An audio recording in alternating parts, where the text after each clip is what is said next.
Ladies and gentlemen, welcome once again to the Packernet Podcast. I am your host and resident panelist, as always, Ryan Schlip. Check us out online, packernet.com. Find me on Twitter, pack_daddy.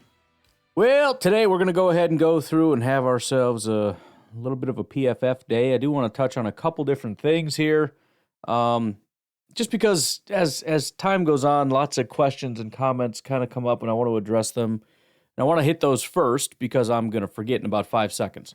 One of these is something that I've already done and I'm going to do probably 1,000 more times. Look, there's a thing that happens on social media where somebody states a thing and then everybody just starts making things up, pretending that it's a fact so that they could just make that thing that somebody said go away. And that thing primarily right now, because we have no real issue blaming anybody else. All of Green Bay Packers fans hate Lucas Van Ness. Packer fans are very eager to hate Rashan Gary. For whatever reason, though, Kenny Clark is completely off limits. I don't know why. Kenny Clark, for some people, is just completely untouchable. And so when just, any old random person puts out there that, hey, Kenny hasn't done jack squat in, I think Ken Ingalls might have been the one that put it out there. I don't exactly remember.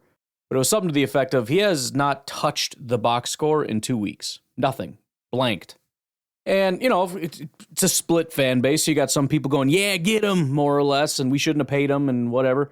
And the other half going, well, excuses. And so I got to pull this up. This is how stupid I get into this stuff and I start screwing around on social media and then I just get rid of it as though I don't own a podcast. Like, bro, maybe that's content. Maybe go find it again, idiot. It was Ken Ingalls, by the way. He said Kenny's name doesn't show up in the box score the last 2 games he has played despite starting in both and recording 85 snaps, okay? I'm not going to get into, who the comment came from. It's not super important. You can certainly go find it yourself.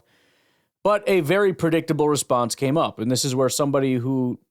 This is the thing that annoys me, I think, the most is it's one thing to ask a question. It's one thing to come in and be like, okay, well, we need a little bit more information, right? I mean, has he been double-teamed more? Like, what's the status of this, that, or the other? I mean, if you want to ask questions, that's perfectly fine.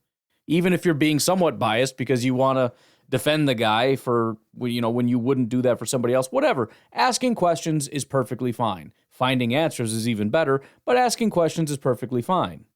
Most people like to ask questions because they don't want to go find out that they're wrong. They don't want to be wrong. They just want their reality to be the reality. Which, again, is the thing I'll just never understand. And this extends into so many different realms, but I just believe there are some people who do not care what reality is. They care about what they want reality to be. When somebody says something that doesn't fit the reality that they want to be, they just try to make that go away, rather than being like, oh, maybe this isn't reality, maybe that's reality. I don't understand it. And so we have some people that just make things up because, again, we're just living in a fictional reality anyway, so I can just add whatever statistics or whatever I want and say things like this. Kansas City, Kenny Clark, KC, has a 70% double team rate. Ken, look at the guys around him. Why aren't they contributing more? So a lot of this is hilarious. First of all, to have the freaking audacity to comment with no knowledge whatsoever, to just flat out lie, and to state it as fact, that Kenny Clark has a 70% double team rate. But then beyond that, it's not even like he's trying to defend Packers players. He threw every single other Packers defensive lineman under the bus. Every single one. To defend one guy with a lie. Hey, Kenny Clark's not playing well. Wrong. He's being doubled 70% of the time. Everybody else is a freaking failure. I mean, maybe that's Kenny. Maybe that's his mom with a burner account. I have no idea. But what in the world would possess somebody to do something like that? Of course, I just commented, where are you seeing this? To which he will not respond. Because he's not seeing it anywhere. Because it's nonsense. He wasn't the only one. You had somebody, again, it's a question, not a very good one. He says, triple teams, question mark? Now, obviously, he's not saying this to be a serious question. It's meant to be like a, like a Mean Girls thing. Triple teams, ever heard of it? Because why else in the world would you talk about triple teams, which basically don't even exist, except occasionally, accidentally, when offensive linemen get bumped around and mess up and do the wrong thing, and usually it leads to a sack because we don't have the numbers anymore. But, it's a question. Maybe he's being triple teamed, and that's why. That could be. Maybe that's it. That's probably it. Would be interested to see the double team rates on those 85 snaps. Again, a question, kind of, and a fair one. It's fair. I think my rebuttal, even without seeing the stats, would be, well, how often do you think other defensive tackles are double teamed? Do you think Kenny is the most double team guy in football? Because that would be stupid, because he's not producing jack squat. Well, maybe that's because he's double teamed. What are you talking about? If he's being erased that much, you probably take your foot off the gas a little bit. Like, maybe we don't need to double team this guy. Let's see what happens. Beyond that, if it's that easy to erase people with double teams, why not do it to everybody else? It's such a nonsense argument. Another person says drawing double teams to open up others, question mark. I rewatched the game. He's repeatedly double teamed. Of course he is. Everybody's repeatedly double teamed. It happens all the time to everybody. It's not the question. He's a nose tackle. Stick to numbers boy. First of all, he's not a nose tackle. Second of all, he's literally talking about numbers. What a stupid comment. He used to be a nose tackle when he had significantly better numbers. Now we're in a 4-3 defense. He is not a nose tackle. But again, people just get angry, so we got to just start yelling. How dare you? Double team, how dare you? Now, I don't have access to double team rate numbers, but I've got the second best thing. Remember, we're looking at potentially 70%, which is just crazy, 70%. What is a metric that we do have that we've talked about before? True pass sets, right? A double team is not considered a true pass set. So if you're double teamed or triple teamed or quadruple teamed or all 5 offensive linemen block you, or whatever fantasy we want to cook up, that will not be counted as a true pass set. So Kenny Clark has rushed the passer 258 times. Let's see. So 258 times 0.25 would be 64.5. Let's just call it 64. Now remember, there's other scenarios as well. If the quarterback gets the ball out too quickly, if it's an immediate rollout kind of thing, there's all kinds of things that don't count as true pass sets. But let's just assume there are 0 other situations. It's only double teams. There shouldn't be any more than, let's just call it 65 true pass set pass rush attempts. Do you know how many true pass set pass rush attempts there have been from Kenny Clark? 129. That's 50%. Now, again, 50% double team rate. Well, it's not, because a lot of these are other things. But even still, I figured, why not look at it? Okay, 50%. Maybe that's really bad. I don't know. Has anybody else on the team have a 50% true pass set rate? Well, Kingsley and Igbare has doubled 50.3% of the time, or true pass set rate, but if we're calling them doubles, Kingsley is 50.3. Rashan Gary is 50.4. Lucas Van Ness is 52.3. Devontae Wyatt is 52.6. By my count, that would make him 5th on the list as far as how often he's double teamed. 5th on this team. So you know what? Take your excuses and shove them. And again, we can even take it a step further. We can simply look at it and say, well, how good of a job does he do when he's in these mano-a-mano situations? Right now, let's just look at it this way. His grade is 3rd from the bottom out of 10. Brenton Cox right now has having only 4 attempts, a 52.9 grade. Hilariously, he has a 66 grade when it's not a true pass set. Then Lucas Van Ness, then Kenny Clark. Who's better? Carl Brooks, TJ Slayton, Devontae Wyatt, Aaron Mosby, Rashan Gary, Kingsley Igbare, Colby Wooden. Statistically, Kenny Clark, 9 pressures and 0 sacks on 129 attempts.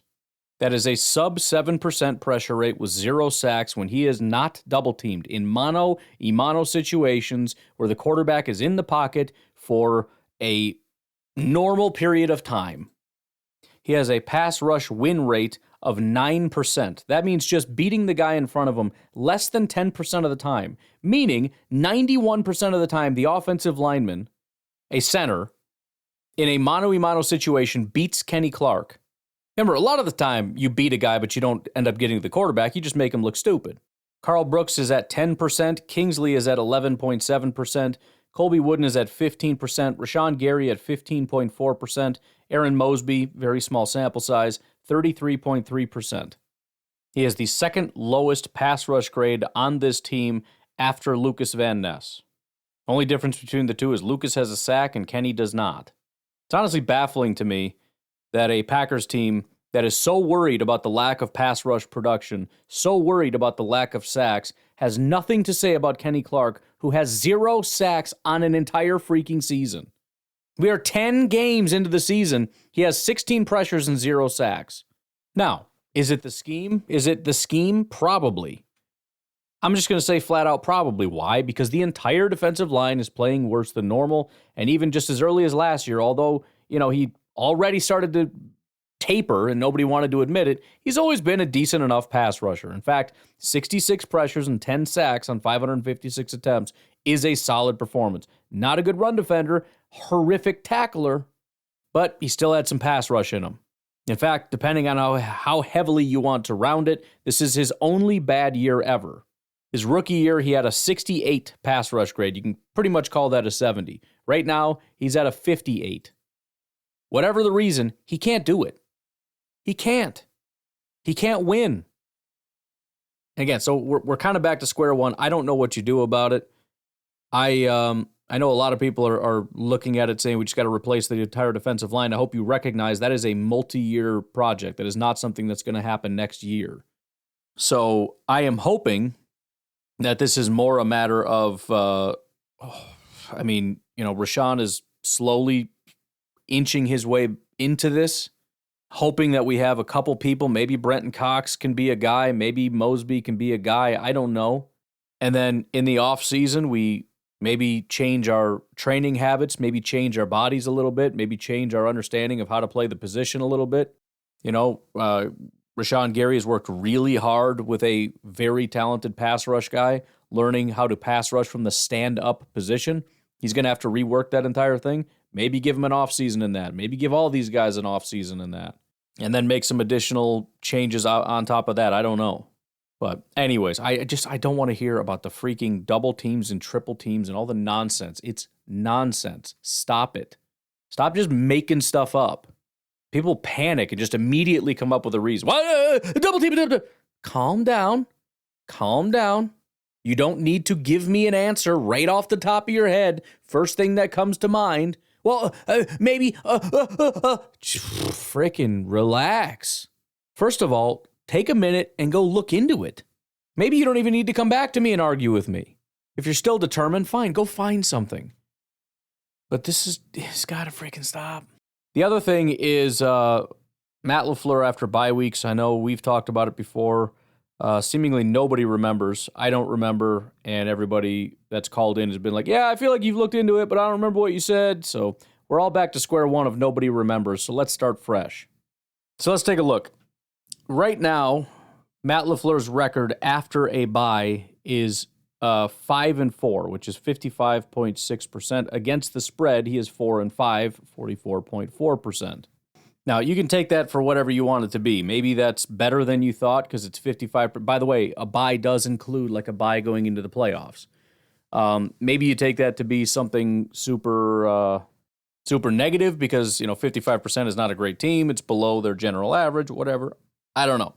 But if we get into specifics, the losses came against the 49ers, who beat the crap out of us, the Buccaneers, who like to beat the crap out of us in 2020, the 49ers again, who like to beat the crap out of us, and then in 2023, we lost to the Broncos coming out of a bye. 3 of those 4 losses were very much, yeah, that makes sense. On the flip side, 2019 in the playoffs, we beat the Seahawks coming out of a bye. In 2020, we beat the Rams coming out of a bye. In 2021, we came out of a bye and beat the Bears. In 2022, we came out of a bye and beat the Rams. And then this year, we came out of a bye and beat the Bears. You could look into it a little bit deeper if you wanted to and say after a bye on the road, aside from this Bears game is pretty brutal, it doesn't change much because we're still talking about 49ers and Buccaneers for most of it. But you got 49ers, Buccaneers, and the Broncos game are the other three. So you would be 1-3 on that record. So again, do whatever you want with that information. I tend to chalk that up to, bottom line, if you moved the 49ers games and the Buccaneers games, do we win those games? No, I don't think we win those games. I think we get the crap beat out of us, and I don't think the bye had anything to do with it. He's 5-1 in all the other games after a bye. If you compare that to other teams, if we assume, well, coming out of a bye, you should just dominate, it's not really the case. Teams win 54% of the time, which is what the Packers' record was. Against the spread is 50%. If you look at just this year, teams are 9-7 coming off a bye. Packers obviously are one of those. So outside of the Packers, they are 8-7. So they're 56%, including the Packers. Against the spread, though, 31.2%. So teams so far this year have been underperforming compared to expectations. Something else I wanted to bring up just very briefly, since I was kind of poking around, just curious about some different things. Week 12 is an interesting week. That's what we're going into this upcoming week against the 49ers. The Packers are generally, over the course of Matt LaFleur's tenure, rarely underdogs. They have been, in Week 12, 5 different times under Matt LaFleur. They have been favorites once in Week 12. The Green Bay Packers in 2019 faced the 49ers and were 3.5-point underdogs. Then in 2020, it was against the Bears. They were 9.5-point favorites. Then they were facing the Rams, 1.5-point underdogs. The Eagles, 6.5-point underdogs. And last year was the Lions, 8.5-point underdogs. This is a tough week for the Packers a lot of the time. Now, if we wanted to take this a step further and we said, how about all these times not including coming off a bye, that would eliminate 2019 against the 49ers. I'll leave it up to you whether you want to do that or not. But against the Bears, when they were 9.5-point favorites, they won by 16. Then in 2021, against the Rams, they were 1.5-point underdogs. They won by 8. They faced the Eagles. They were 6.5-point underdogs. They lost by 7, so that was right exactly what was expected, I guess. It was a terrible year also.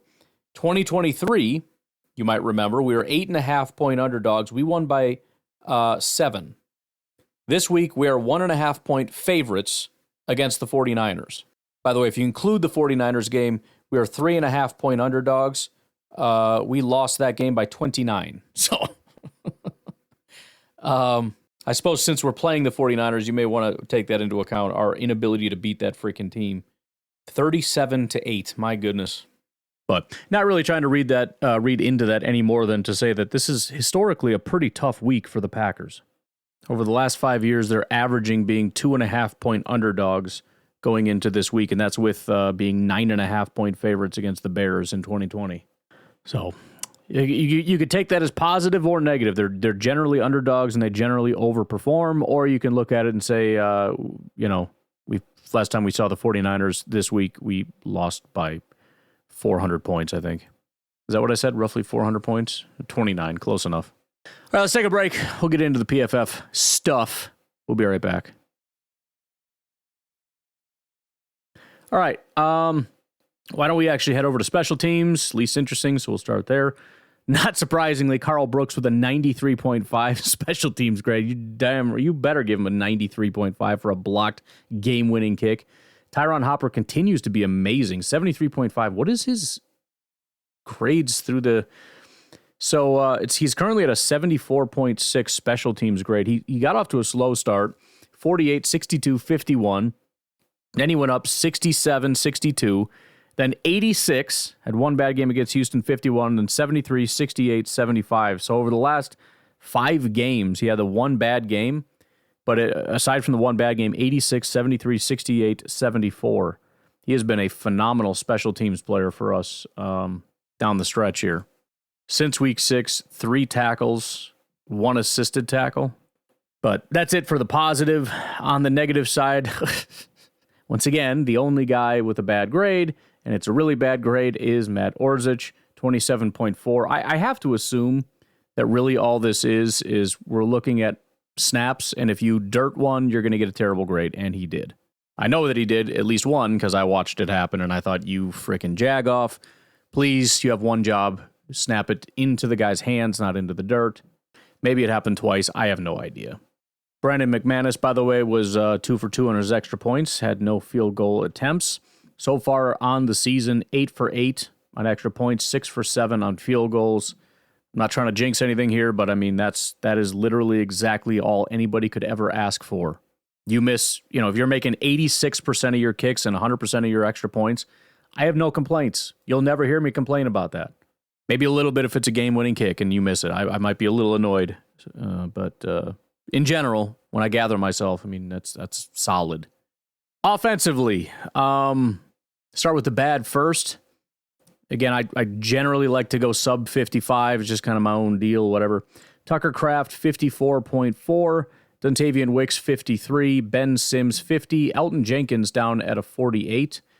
Elton Jenkins now, first of all, he has a horrific PFF grade, but that's entirely because his run blocking is just garbage. His pass blocking has been mostly fine, but he just remains down there because, I mean, his run, it's so bad. It's really bad. And it didn't used to be.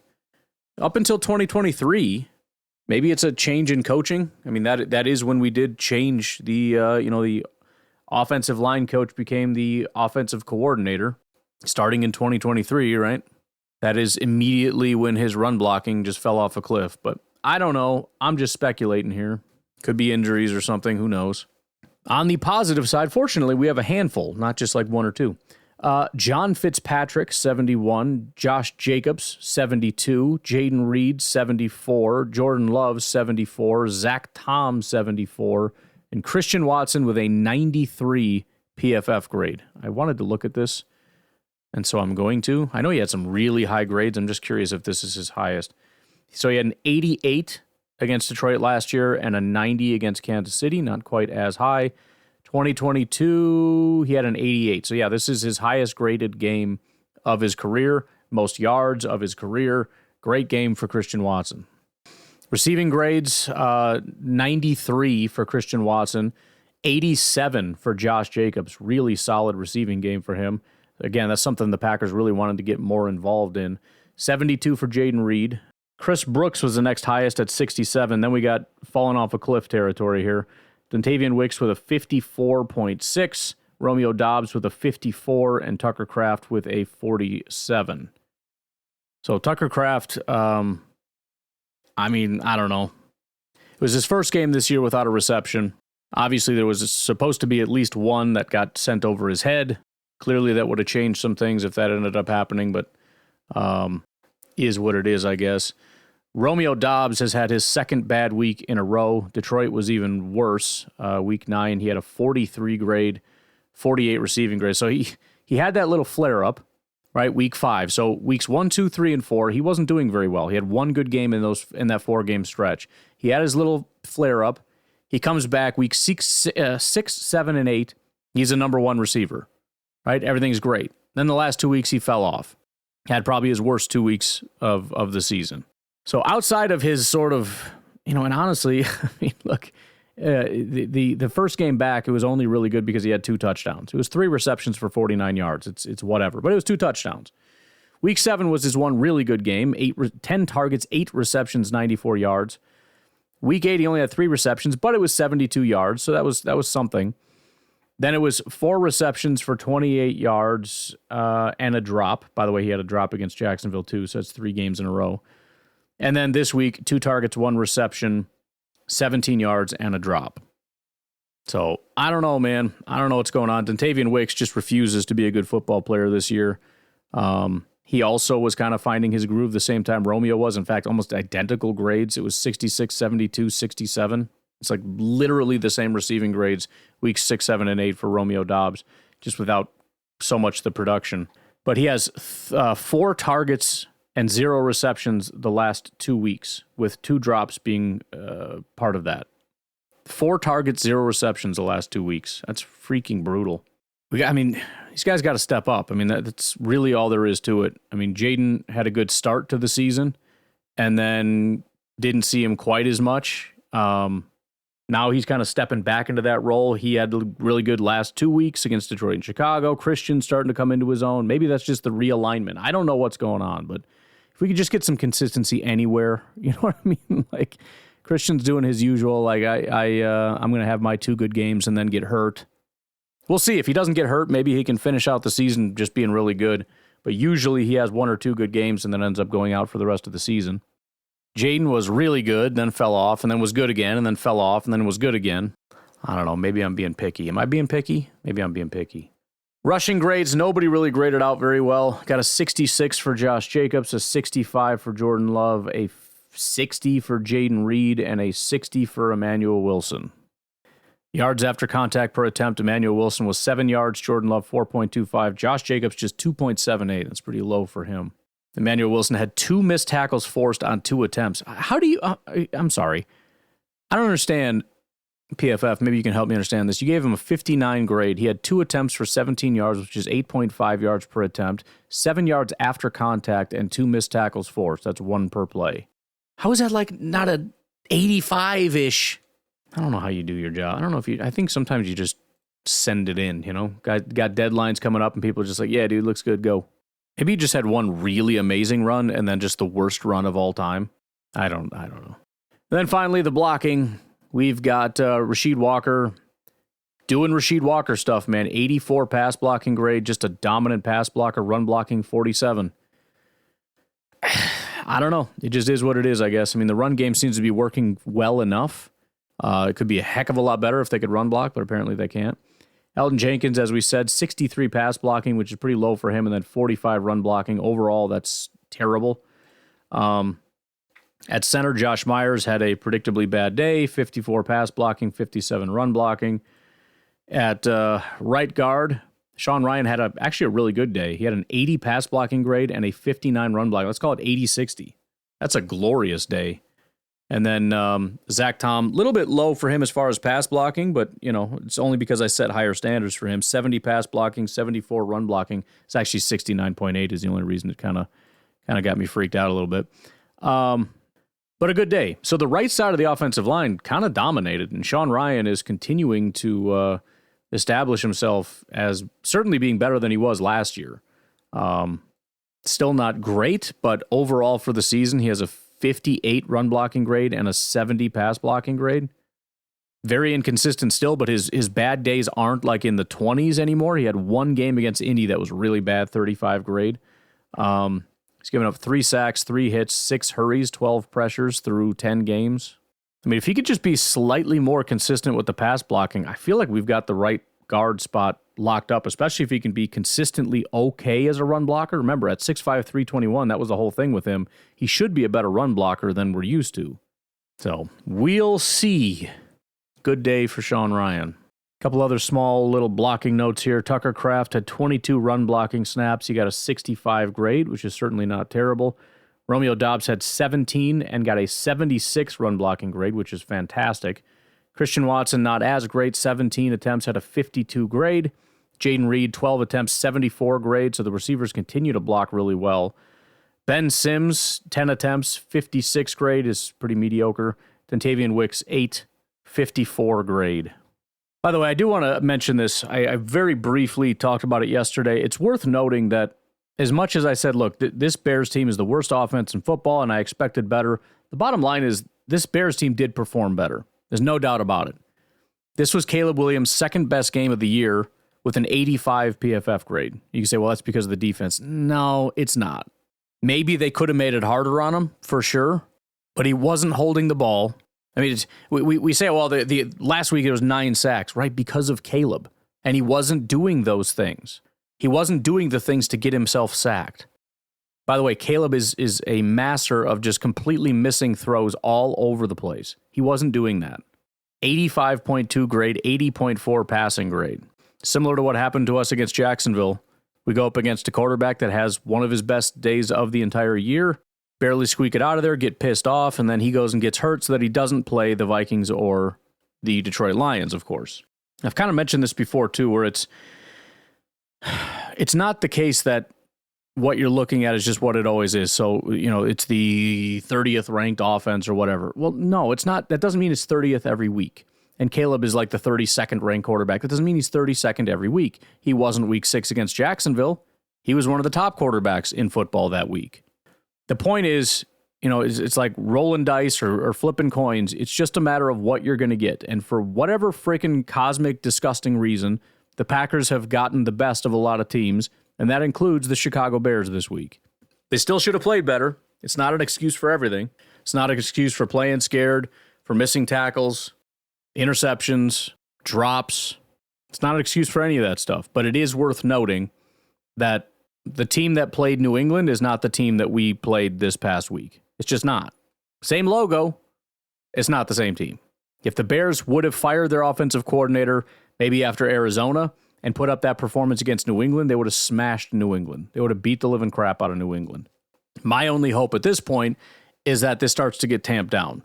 That defensive coordinators moving forward start to watch the film on the Chicago Bears, start to understand, okay, this is how they're going to start playing it, so here's how we're going to start playing it, and it starts to get tamped down. Of course, Packer fans are going to see that and see, look at that, everybody else could do it. I understand, dude. I understand, because we were the guinea pigs. It was an unfortunate thing. We met the freaking buzzsaw. Remember I said, what was it, the Saints? Wasn't it the Saints? Garbage football team with like 2 wins. They fire their staff and go on to beat, the Falcons? Yeah, they lost to the Carolina Panthers, which is just, it's the same thing as the Bears. You bottom out to the worst possible team, then you fire people. They went up against the Falcons, who are not the top in their division, but are they the top? I think they are the top in the division. So the number 4 against the number 1 team in the division. They beat the Falcons 20-17. By the way, they just beat the Cleveland Browns 35-14. Unlike the Falcons, though, we didn't lose by 3. We actually beat that team. Again, all the criticisms of bad play remain, but that's what happened. And hopefully Chicago is not going to go on this next week like the Saints did against Cleveland, put up 35 points. Who does Chicago got? Do they actually have a good opponent coming up here? Oh, Minnesota. Perfect. They got Minnesota and then Detroit. Wonderful. So I don't give a crap.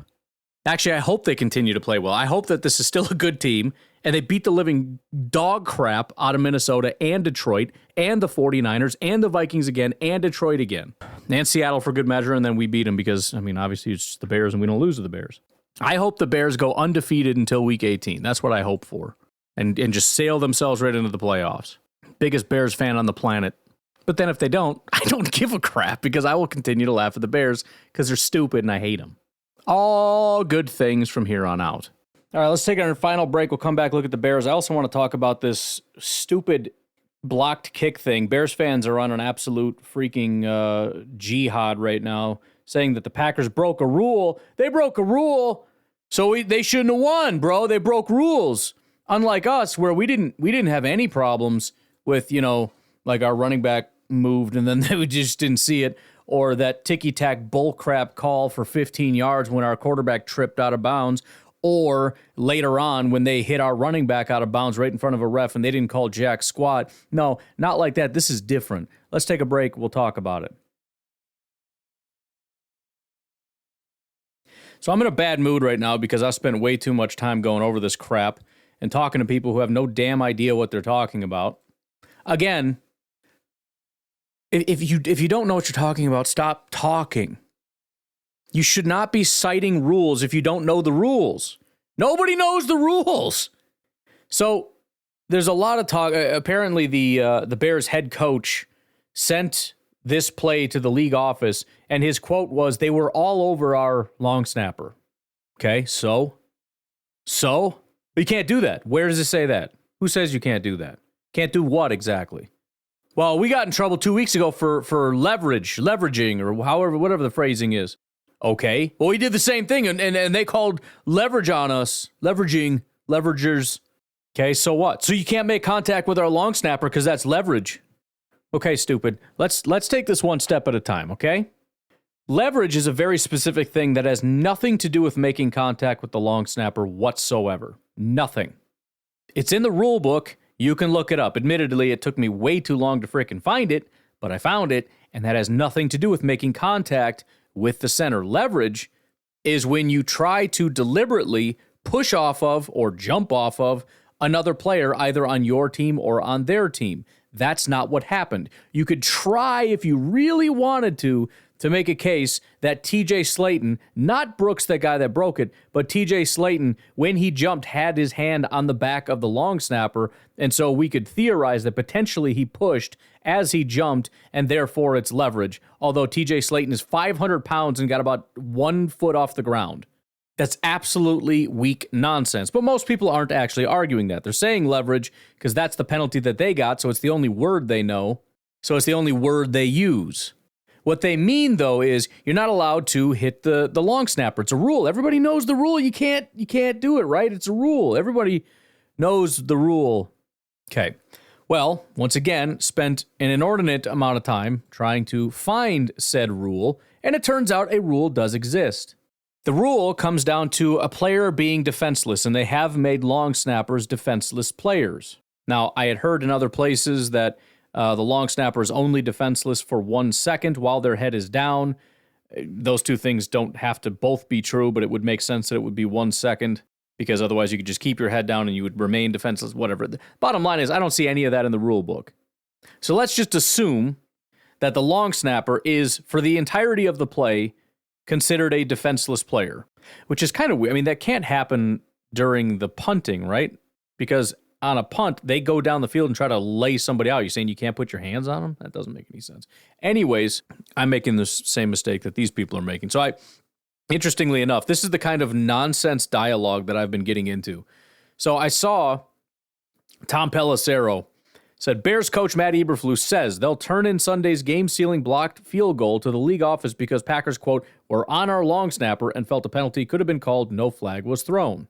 And so I, for the most part, just ignored everything until I saw Skull Geek say, you're not even supposed to touch the long snapper. Now, this is so stupid on its face. This is so unbelievably stupid that I couldn't just pass this up. And all I said was, well, that's not true. Because obviously it's not true. You're telling me that nobody even puts a finger on the long snapper? That they don't accidentally brush up against them or bump them? I'm here to tell you that 99%, and I will say I went back and watched a ton of field goals, especially the Bears. That must be why they're so super sensitive about it, because they don't want to go anywhere near the long snapper. They act like the guy's got leprosy. There are a lot of field goals where that center snaps it and stands up, and I mean, he doesn't even bother blocking. He just like, stretches out the back like, that was fun. That dude doesn't do a frickin' thing. But on every single play, for the most part, with maybe very few exceptions where, I mean, they just are really careful, he always gets touched. Of course he gets touched. And of course, the response I got was, Google exists. Like, bro, are we going to do this right now? You're telling me if I reach out and put my finger on the long snapper, I can be a penalty can be called. That's crazy talk. So what actually is the rule? Here is this is Rule 12, Section 2, Article 9. Players in a defenseless posture. And then right out it says, it is a foul if a player initiates unnecessary contact, that's key, against a player who is in a defenseless posture. It doesn't say who initiates contact. It says unnecessary contact. Then it goes through in Part A, players in a defenseless position are, and it lists all the different players that are defenseless. And down here at the bottom, it says the offensive player who attempts a snap during a field goal attempt or try kick. They're trying to cover all their bases by saying every single word that you would need to. The bottom line is it's the long snapper. Is the person snapping the ball. And again, it doesn't say while his head is down. It doesn't say any of that. Maybe somewhere else in the rule book, I don't know. But for all intents and purposes, let's just assume that through the duration of the play, the guy snapping the ball he's a defenseless player. Okay, so what does that mean? Does it mean we can't touch him? Is that unnecessary? Is it subjective? Well, let's move on to the very next part where it says, prohibited contact against a player who is in a defenseless posture is. In other words, they're going to list all of the contact that is prohibited against these certain players. Number 1, forcibly hitting the defensive player's head or neck area. Now, that is a problem. And that is what has been cited a lot because although it's hard to tell, the angles are a little bit messed up. The guy's head is down and people are pushing straight ahead, so it seems impossible that they didn't make contact with the player's head or neck area. The problem, though, for Bears fans in this instance is that that's not the end of the sentence, it's just the beginning of the sentence. Let's read the entire sentence. Forcibly hitting the defensive player's head or neck area with the helmet, face mask, forearm, or shoulder, even if the initial contact is lower than the player's neck, and regardless of whether the defensive player also uses his arms to tackle the defenseless player, that's one word, I don't think that's supposed to be, by encircling or grasping him. All right, so here's the issue. What is the issue? Very simply, they did not hit the defensive player's head or neck area with their helmet, face mask, forearm, or shoulder. What they're talking about is guys coming flying across the field, knocking out defenseless receivers.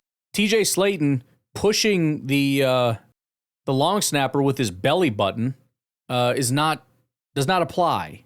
Number 2, lowering the head and making forcible contact with the crown or hairline parts of the helmet against any part of the defenseless player's body. They keep using one word, so I guess that's what we're doing here. That also doesn't apply. Obviously, they're trying to block a kick. They're not going down and lowering their head, so that doesn't apply. Finally, number 3, illegally launching into a defenseless opponent. Now, that one seems scary because it's like, well, they definitely launched into the dude and freaking knocked him over. It says it is an illegal launch if a player leaves both feet prior to contact to spring forward. That didn't happen. Number 2, uses any part of his helmet to initiate forcible contact. And no, that also doesn't apply. So, of the 3, they did not forcibly hit the head or neck area with the helmet, face mask, forearm, or shoulder. They didn't lower the head to make contact, and they didn't illegally launch. So, the leverage argument, I think, is complete bunk. The idea that anybody tried to launch off of a player didn't happen. And if you want to try to make the argument that TJ Slayton did it, I think the problem is if you start flagging that, you flag everything. Every time that anybody, you got to understand what this means. Any time that anybody jumps up in the air, if they have a hand making contact with either team's players, either their players or the opponent's players, then they should end up being flagged for launching. And you can say, well, why would you have one hand down if you're not launching? A lot of times people will jump up with one hand, which is what Slayton did in this case. He launches and puts his one hand up in the air. You can get one hand higher than 2. 2 is better for blocking more space. 1 is better for getting higher. So there's no launching, and there is no, unnecessary contact against a defenseless player. That doesn't exist. Now, the only other argument that I've heard is a third argument, and it was made by Pat McAfee. I haven't seen any Bears fans make this. They're so busy talking about nonsense. You can't touch centers or snappers or any of that, whatever, dude. But Pat McAfee, and he even said, like, I don't know the rules, but, I know they used to say this and that or whatever. The biggest issue he saw was that essentially what happened is everybody's trying to block the kick, right? And then when you do that, it becomes kind of a big scrum, especially when some guys start making some big headway, and that did happen. When the center, or the long snapper, got blown up, everybody started filtering in that area. It created a void. Well, what happens? Other guys try to go through that void. It's a bunch of guys trying to run through a narrow hallway. What happens when a bunch of guys are doing that? You end up with some people behind other people. Lucas Van Ness was behind Carl Brooks. The argument is that Lucas Van Ness ended up behind Carl Brooks, and Pat McAfee made it seem like they did it on purpose. Absolutely did not. Lucas Van Ness ended up behind Carl Brooks and ended up pushing because, you can call it pushing if you want. Lucas Van Ness looked like he was just fumbling and falling all over the place trying to stay on his feet. But you could make the argument that he came behind Brooks and pushed, and that is against the rules. Here is what the rule book says about that. Team B, this is just how they talk about Team A, Team B. Team B players cannot push teammates on the line of scrimmage into the offensive formation. Penalty for unnecessary roughness, loss of 15 yards. Now, this is going to be super. I don't know as far as how they enforce these things, because I can't imagine that it's never the case that things like this happen incidentally. Now, the rule book doesn't say incidental is different, but there's a big difference between deliberately lining up behind a guy and pushing and ending up behind somebody and just continuing to push through. So if you were to throw any flag, it would be Lucas Van Ness for pushing, and you would have to just, I mean, look, we're making some assumptions, and I know officials make assumptions all the time. Sometimes they just make flat out bad calls. If they were to call that, I don't think anybody would really, I don't know that anybody would necessarily argue it, but it does kind of create a problem when it comes to incidental incidents like this. People, I mean, that's the thing. People are falling all over the place, and they end up in really weird spots. If I'm running and trying to block a kick, and I'm like trying to think of a non-offensive way to say it. Let's just say back to belly, and in front of me is Carl Brooks, and I'm trying to push through him to get a block. I guess technically that's a 15-yard penalty. But again, just think how much time we're wasting talking about this stupidity when we know how many unbelievably bad calls went in the Bears' favor, and we know that on just about every single play, there's probably a missed penalty. I know just about every single time there was a run play, my son was yelling, hold. I wasn't really looking, but he's screaming, there's a hold, because you know what? There probably was a hold. So could you have, by the letter of the law, probably thrown a flag on Lucas Van Ness for pushing because he ended up behind Carl Brooks and pushed him? Yeah, you probably could have. Do I give a damn? No, I don't. Number one, because I don't even think their head coach, much less anybody else, actually knows the rule. Nobody was talking about Lucas Van Ness. You think the head coach who said they were all over our long snapper knows the rule? Of course he doesn't. Why would he be talking about the long snapper? That's irrelevant to what the actual penalty is, if there even is a penalty. So they don't know the rules. They're just whining and complaining. And the fact that some people who have analyzed this for like 7 hours straight actually were able to find a penalty on the play, completely unrelated to what everybody was upset about. This would be like somebody saying, there was illegal formation on the play. And then we go look it up and we realize by the letter of the law, it wasn't illegal formation. However, I found out your guy over there was holding. If you look, like he grabbed him for a half a second before he let him go. That's holding. So it should have been called. So it should have been, This is a stupid exercise that we're doing right now. This is stupid. Now, let me just add final caveats, and then we'll go on to the defense here. First of all, let me say this. The rule book is massive. There may be other rules and other parts of the rule book that could apply that could absolutely make something illegal, right? Okay, fine, whatever, I don't care. Again, stupid.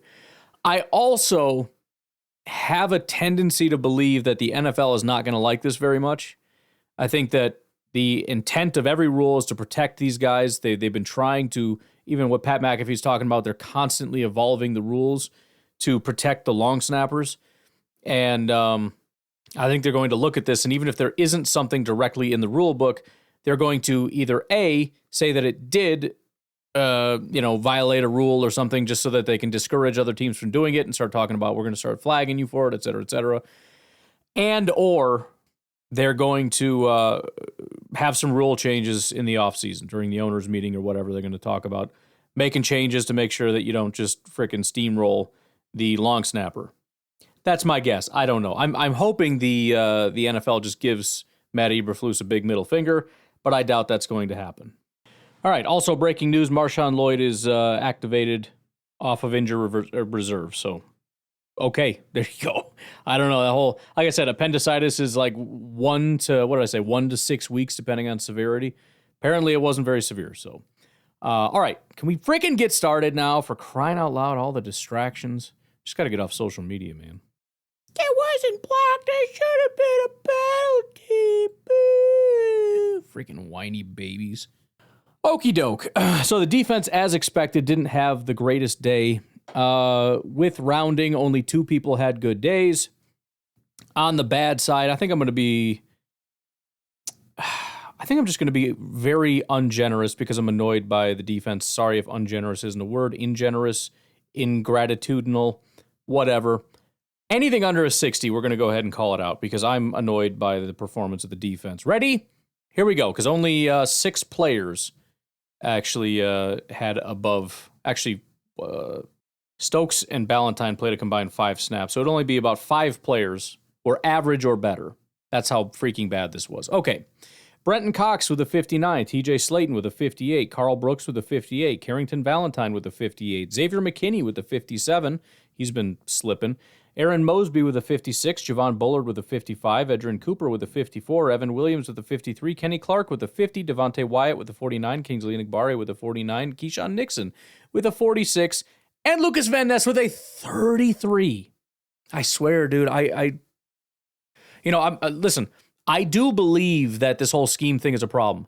However, he is above and beyond, like, as far as like everybody else is taking a step back. Like Rashan took a step back. He's slowly getting better as the season's been going on. He's getting better at what he's supposed to do. Lucas Van Ness just is like, I can't do this.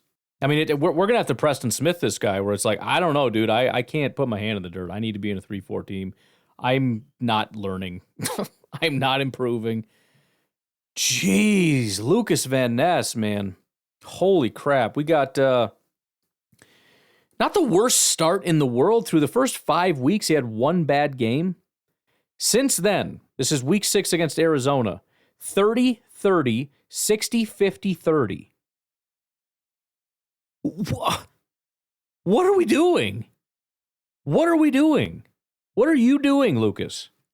I mean, I guess the good news is he's gotten a pressure every game the last 3 games, so that's good. And he only gets about 10, 11 snaps per game, or pass rush snaps, I should say. And honestly, the pass rush isn't really the problem. He gets 60s, high 50s, 60s in pass rush. It's not the worst thing in the world. I guess the run defense, the tackling, plus the pass rush kind of combines. But, geez, dude. That really has been the biggest issue with him, by the way. Since week 6 Arizona, his run defense, 36-40, 63, 47, and 41. His worst ever pass rush game was against Houston, 48 grade. That was the only time he was below a 50. Again, he's never been good. He's never had more than one pressure in a game. That's crazy. His pressures have been 1-1, 1-1, 0-0-0, 1-1-1. So there you go. He is at about 5%, not even, because he has 7 pressures on 151 attempts. Oh, my Lord. I don't know. I don't know what to do about that guy, but he's not the answer. I can promise you that. You know what else is really funny? Brenton Cox had one more snap than Lucas Van Ness did. As far as the edge rushers, it was Rashan Gary, then Kingsley was number 2, then Brenton Cox was number 3, and Lucas Van Ness was number 4. Now, it's a pretty even split, but that just goes to show you, I mean, the big concern, even by me, is, oh, great, Preston leaves, now Lucas Van Ness is number 2. No, he's not. They just put Enigbare in that number 2 spot. They elevated Brenton Cox, and they let him come into Lucas Van Ness's spot. And right out of the gate, what do you get? Lucas Van Ness gets 1 on 10, so he's right at 10%. Great.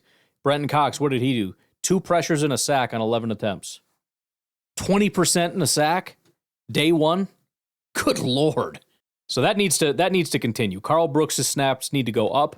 I'm not saying Lucas's need to come down necessarily, because he's only at 10, but I mean, maybe a little, maybe give him 7 and give Mosby 7, then give Brenton a lot more. Although Kingsley had a good day too. Well, we'll get to that. We'll get to the snaps. I'm just talking here. We're just talking. But so that was a big concern about getting rid of Preston. First of all, the guys that filled in for him had a better day than Preston would have. So there you go. On the good side, we didn't do the good yet. Since we were super negative, let's do everybody that was 60 and higher. Isaiah McDuffie with a 61, Quay Walker with a 62, which I know is going to annoy everybody, and I get it. Here's the thing, though. It was coverage. And remember, he had that really nice pass breakup. 74 coverage grade. His run defense was a 51. His pass rush was a 48. So PFF is not really disagreeing with you. I can tell you that. Then you had Jair with a 66. He only played 10 snaps, but just blanked. No looks, no targets, nothing. Really need that guy back healthy. He is a big part of what we're doing. Eric Wilson, number 2, guy that needs to be in our rotation much more. Here's what's annoying. And again, Quay, they gave him an okay grade because of the coverage or whatever. 72 snaps for Quay, 13 for Eric Wilson. That shouldn't happen. Quay Walker and Xavier McKinney are the only 2 guys that did not come off the field. I mean, come on, boys. In fact, here's the biggest problem with the defense. If you sort it by most snaps, it's almost exactly inverse of the grades.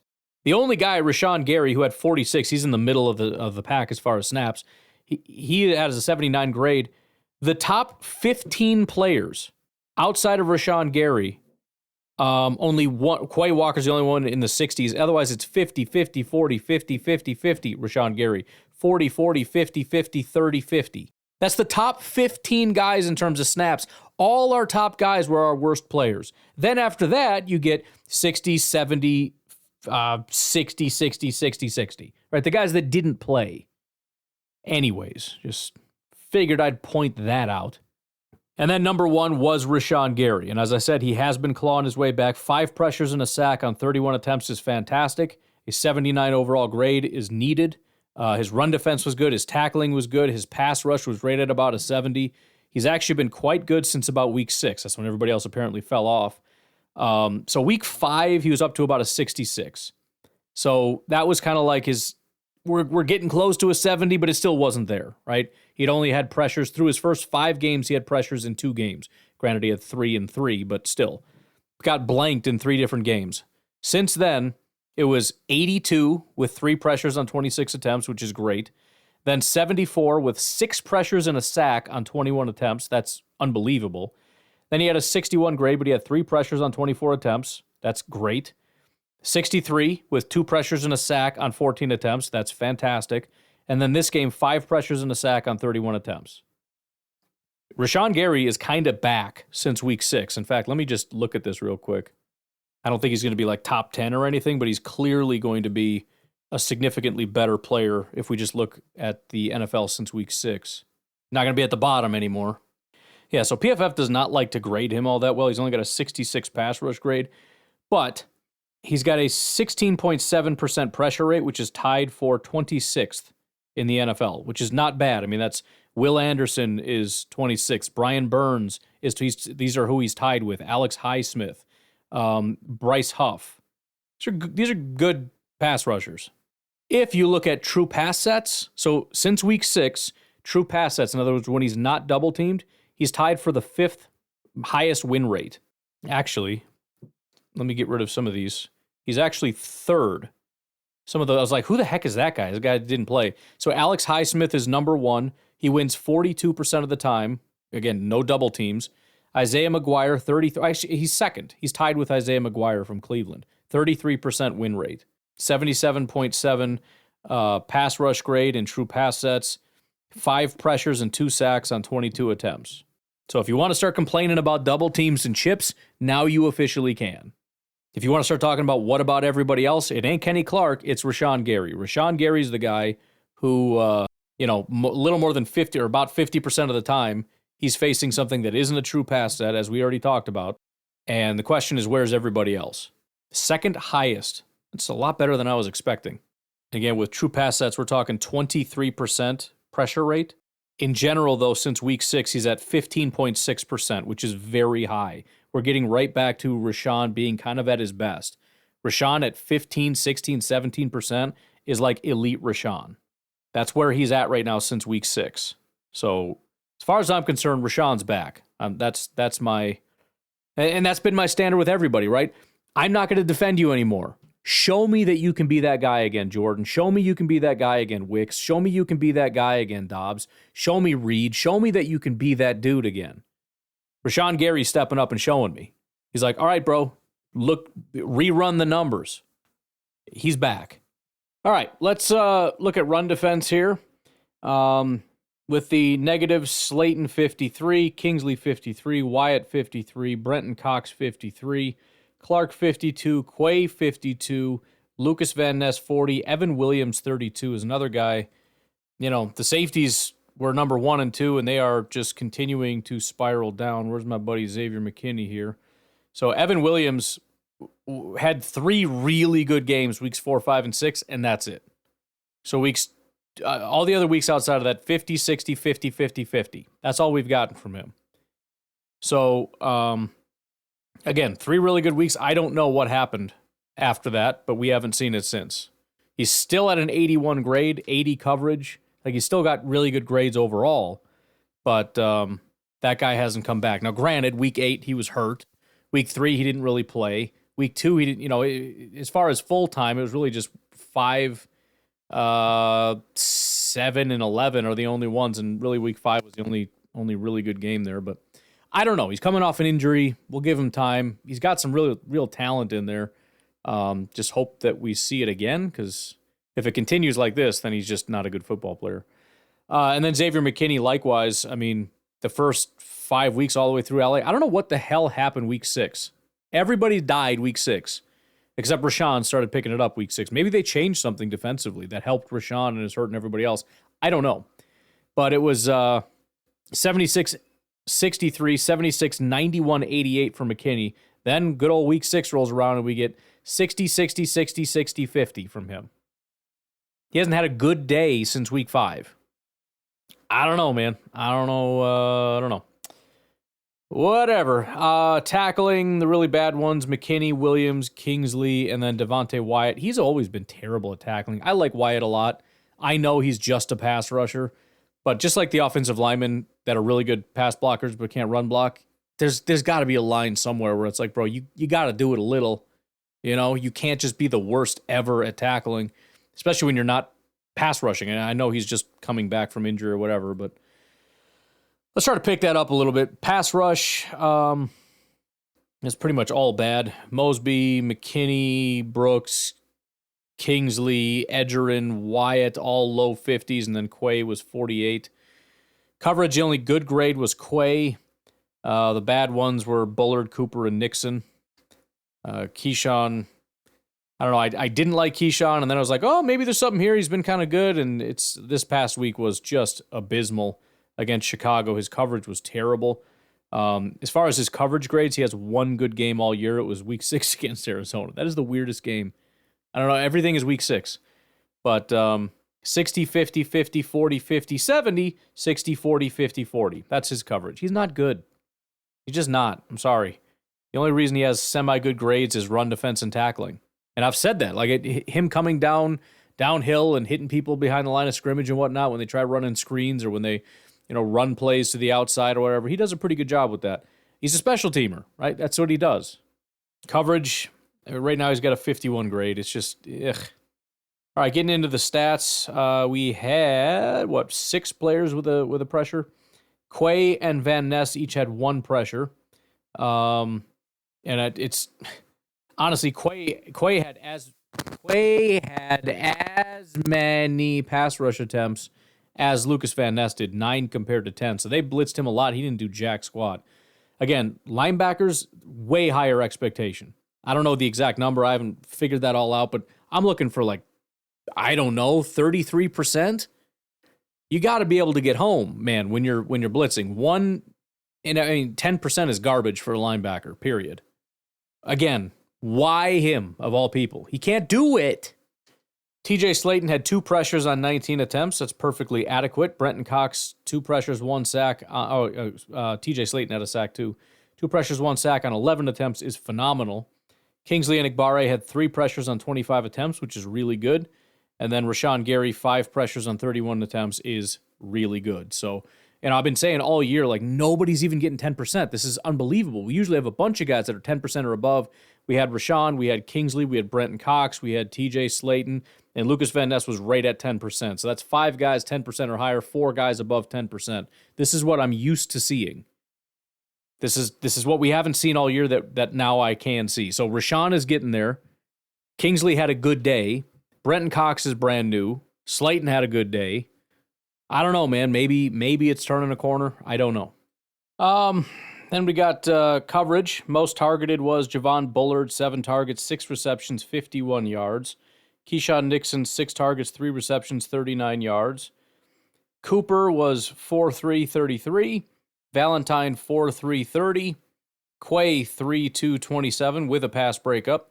Evan Williams, 3-2, 13. It's one of those where, great or not, that was fine. Plus, his problem was run defense. Everybody's problem in this game was run defense because nobody wanted to tackle. Nobody wanted to actually try. Xavier McKinney, 3 targets, 3 receptions, 32 yards. Isaiah McDuffie, 1-1-6.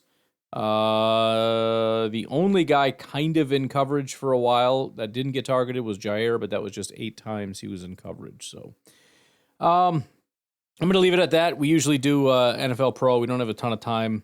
We might touch on that if I find some other interesting tidbits, but otherwise we'll just leave her be. You guys have a good day. I'll talk to you tomorrow. Have a good one. Bye-bye.